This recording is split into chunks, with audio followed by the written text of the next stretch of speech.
recorded. Great. All right. Wounds in the warrior center, the belly, brain, or the heart are the most constant. The belly, brain, or heart. Belly, brain is the warrior center. The heart is the shadow. The head is the magician. Self-loathing, bad relationships, and poor health habits are included in what goes wrong here. The menu is not the meal, ever. No model can fully represent reality. Just as no battle plan survives contact with the enemy. Everyone has a plan until they get punched in the nose, right? Then plans go out the window, and what matters are attributes, unconscious competence. Mastery is what you can do under stress. So, how do you navigate this territory? The most fortunate people simply have a sense of who they are and what they want. They then spend the rest of their lives accumulating the resources and experiences with aligned with that self-image, that self-knowledge. Tananarive has that.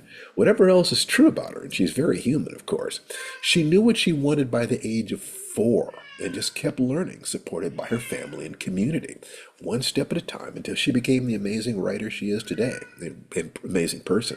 Frankly, I think anyone who started with that level of clarity and support would be a wonder. Which is why I think that that clarity, that focus, that persistence is the only talent that I will admit exists. Not that they don't exist. We're just talking about what I will admit.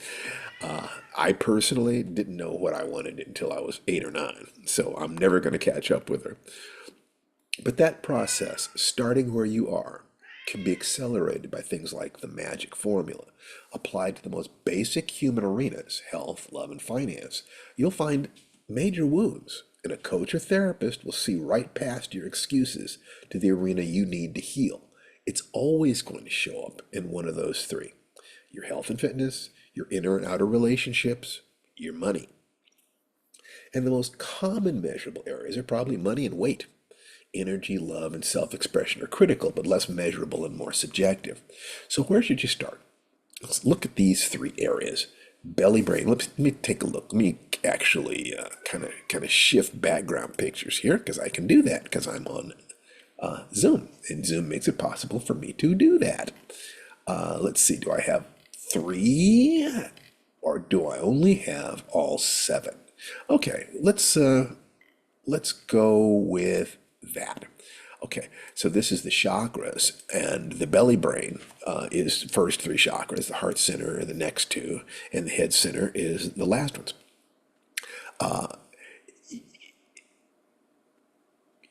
Where do you start?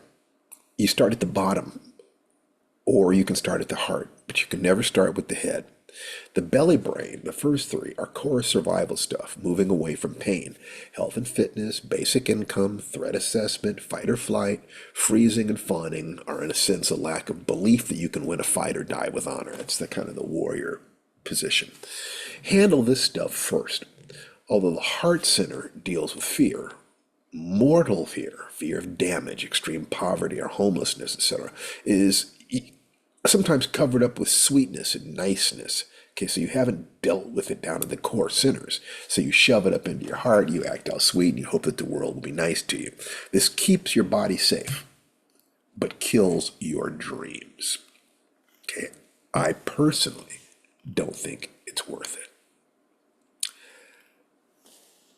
I think it's walking death. That's what I think. Every single day, I see open-hearted people who do not have connection to their survival sense, that unconscious drive that makes it impossible to hold your breath until you pass out. Just that's all you have to do to get in touch with your survival sense. If you think you don't have it, hold your breath until you pass out. Try it. You can't do it because your body wants to live. Anything short of that clarity is just wounded ego stuff. It's possible to start with the heart. The ancient child will do that. Core transformation, heartbeat meditation, the blessing dance, and the love feast are all about dealing with the heart. But too many people will then go from the heart to the head. Okay? Their concepts of life and spirituality, they want to get right to the spirit. Without grounding in survival, life will eventually catch up with them and slap them silly. There is no safety other than in your own commitment to self. That's it. It's the only safety there is in life. How Can you detect someone who hasn't properly dealt with their survival in their heart? Fawning and freezing, lack of ability to enjoy their daily work, inability to create meaningful and satisfying intimate relationships. They're driven by fear rather than drawn by love.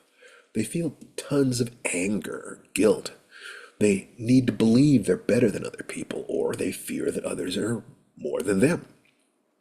They're more interested in how can I blend with a protective tribe, politics, than who am I or what is true, philosophy. Lack of self love. There are others, but these are excellent clues. There are many, many paths to dealing with these things. Buddhism is an excellent one. Stoicism has some really interesting things about control of emotion and connecting yourself to the world as it is. So go out and look for them. The fire dance, what I'm doing right here, is certainly a path that I am trying to make as honest and grounded as possible. But the first step in the magic formula is to go out and find other maps. Okay, so it's critical that you cross pollinate. Critical. You don't need to focus on the head center. I notice I talk about survival, I talk about heart. You don't need to concentrate on the head center. The head center will take care of itself. You can't avoid it. The ego will automatically come in. If you're connected to survival so that you're safe and you've got your instincts, and then you open your heart, you will automatically begin to generate maps, gather information, and your ego will expand to include your community, leading to spiritual awareness. In that sense, altruism is just an expanded sense of self. There's nothing wrong with selfishness. What goes wrong is a limited definition of self. So you get those first two centers locked in, the rest will come. If you've enjoyed this, if this makes sense to you, then join us at our fire dance meetings on Saturdays. Just drop me an email at www.stephenbarneslist.com and get on the meetings, and we talk about these things and we walk people through them. Let me take a quick look and see if there are any comments, questions, or requests over there on Facebook. And if there aren't, I can get into my work today. And I don't see any. Okay, great. All right. So you take care of yourself. And I trust that you're going to have a wonderful day. And tell someone that you love them, okay? Just remember, everybody's having a hard time. There's no reason to do anything except be kind. Unless you're afraid.